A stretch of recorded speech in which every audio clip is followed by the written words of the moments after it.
It's Thursday. Thank you so much once again for all your survey results. If you haven't taken part in the survey, what I'm trying to do, I know I said this many times. Sorry if you've heard me this before. If you're new, then this whole podcast and the whole newsletter remains a passion project of mine. I love talking about this topic and discussing it, learning about it from other people, and hopefully facilitating a conversation between comms people about technique. That's what I love. I find comms technique fascinating, and how it works and how people interact and how organizations can have an impact.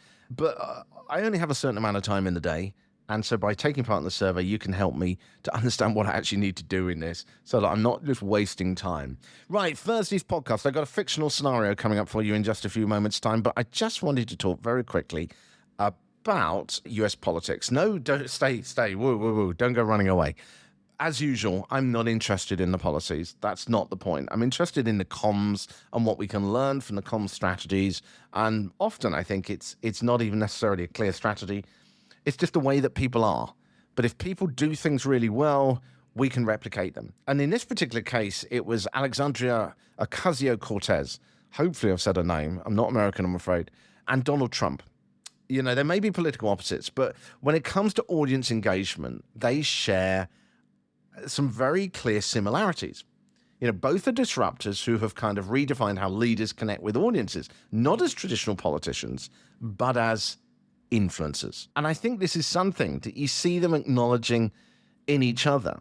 I mean, firstly, both AOC and Trump are good at authenticity in very different ways. And remember, it's about authenticity to your target audience.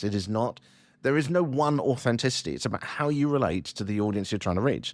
So AOC's Instagram lives feel kind of raw and unscripted, where she's answering questions while cooking or discussing policy in sort of relatable, straightforward language. Trump, on the other hand, is connecting with his audience through his kind of unpolished, blunt delivery that feels more like a real talk radio show than political rhetoric. And the takeaway here, as I say, for business is that audiences are tired of corporate speak. They don't want rehearsed taglines or over-polished campaigns. You know, I was reading a really interesting book from a former PR person that worked in Washington over the weekend while I was lying by the pool last weekend. And they were talking about how, you know, they were sticking to the traditional kind of 3 messages that you want to try and get across in an interview, and you keep repeating it. And when it's done well, that works. But the problem is a lot of politicians simply answer with those 3 sentences. And the way they say it, the tonality behind it, instantly switches it off. We've all been switched off. We know. It's like, there goes political speech. We can hear it. And so do the public. They understand when you're just talking waffle as a corporation. So the point here is that they're speaking in non-conventional ways. And that means that they're both standing out. So they're using live Q&A sessions, they're using comment replies, they're using social media polls to show that they are not just broadcasting a message at people, they are listening. And when customers feel heard, they're more likely to stay loyal to your brand. We all stay more loyal to people that actually care about us. You know, one of the things I thought was quite interesting about AOC, and I was watching one of her videos, was that she was recording apparently while driving the car. I think she was driving the car. And she said that she was aware that many people who had voted for her also voted for Trump. And she was saying that she couldn't understand it. And she was saying, I genuinely want to understand why. And you see that this is the tone that she takes in a lot of her videos, that I genuinely want to understand it. I want to know what your questions are. And then what she does is she then addresses those points in further reels. So, for example, she had an infographic which showed questions that she'd been asked or points that had been made about why people had voted for her. Remember, she's a Democrat, and for Trump on the Republican side. And by doing this, it showed that she was actually listening and responding to it. So to me, and this goes back to the core point of PLM marketing, it's about understanding how to build relationships with the public. It's not about selling a message, although that's the core of what we're doing. It's about creating connections that feel real, relatable, and personal. So for businesses, this means rethinking how you communicate, daring to be different, and putting authenticity in a way that relates to your target audience at the heart of everything you can do. Honestly, I started watching more and more of AOC's Instagram. I've looked at Trump before, and I've talked about it quite a bit in the past. And I think there's a lot of things you can pull out of it, and maybe I'll do that another day. Right, moving on. Oh, I should just mention, by the way, that if you are, as usual, listening to this podcast episode, then you can get the print copy, or the print copy. God, once again, how old I am. I said this the other day. You can get the newsletter sent to you directly, where you can get the links to the stories I'm talking about. So, for example, I put in a couple of links there to the Instagram feed for AOC and the particular ones that I saw, and also a quick review from CNN that were talking about it as well. So I put these links in the email newsletter. So if you go to the publicrelationspodcast.com website, click on the newsletter, then you can sign up for it there, and then you can listen to me or read whatever you want. Right, okay, let's talk about our fictional scenario for this week to round off this week. Here we go. Think about this. Settle in as I tell the story. So you're managing PR for a national bank, aiming to address its reputation for being cold, profit-driven, and untrustworthy. That's what their surveys have done. That's what they found that people think about them, how they perceive them. And the message you've been told to weave by the CMO into the public consciousness is this: we are a bank that genuinely invests in your community's future. We are a bank that genuinely invests in your community's future. Now, journalists that you trust, that friends of yours, have told you that they would much prefer to cover a human-centric campaign focusing on individuals with quicker results that they can report on. That's the kind of story they want to cover, they've told you in this particular case. Even though you know that a kind of larger scale infrastructure program would have a more meaningful difference to the local community in the long term. It would have a much bigger impact. So you have your brief. It's your job to get across that message that we are a bank that genuinely invests in your community's future. And as usual, there are lots of ways to do this.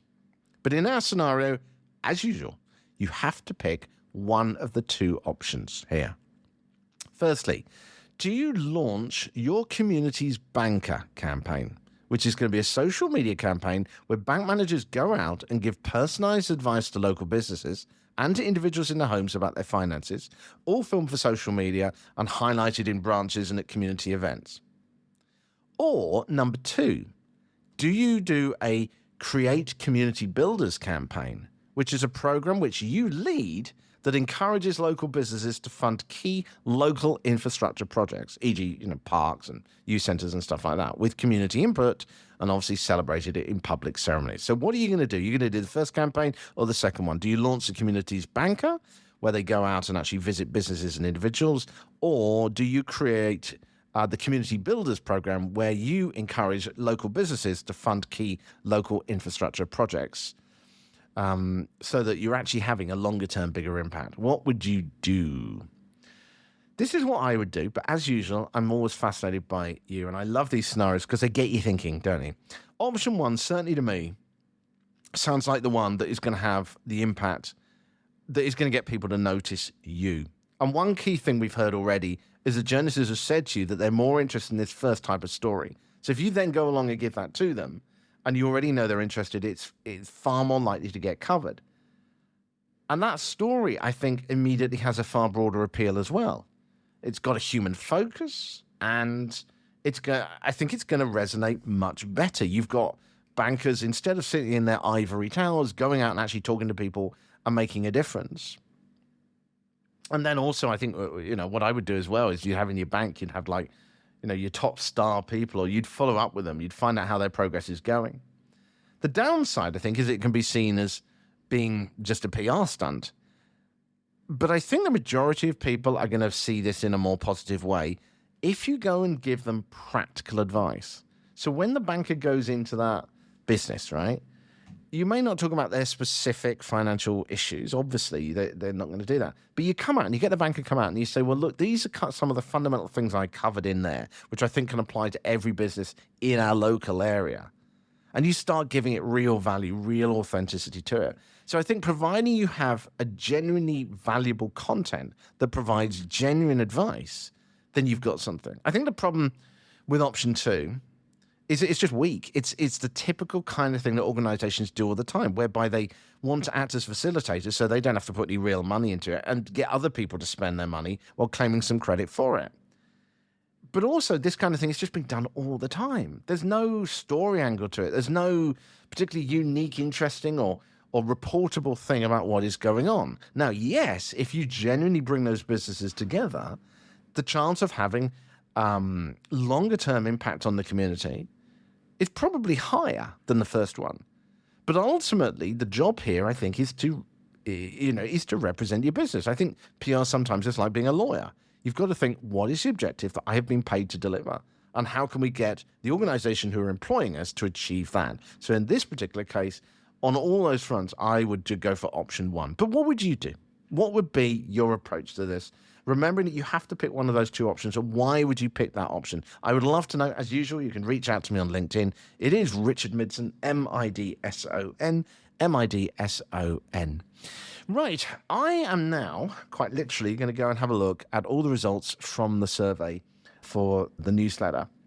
And what I'm going to do then is decide how I'm going to approach this stuff going forward next week. So you may not see immediate changes next week, but I will gradually introduce them. Whatever you have said, whatever the majority of people have said, over the next couple of weeks, I will introduce those changes to it. And hopefully we can continue moving this forward and giving you more value as we go along. Is there anything else worth saying? No, I think that's probably it. Listen, have a good weekend wherever you are in the world. I know people are listening in all over the world, so have a really good weekend, and I will speak to you next week.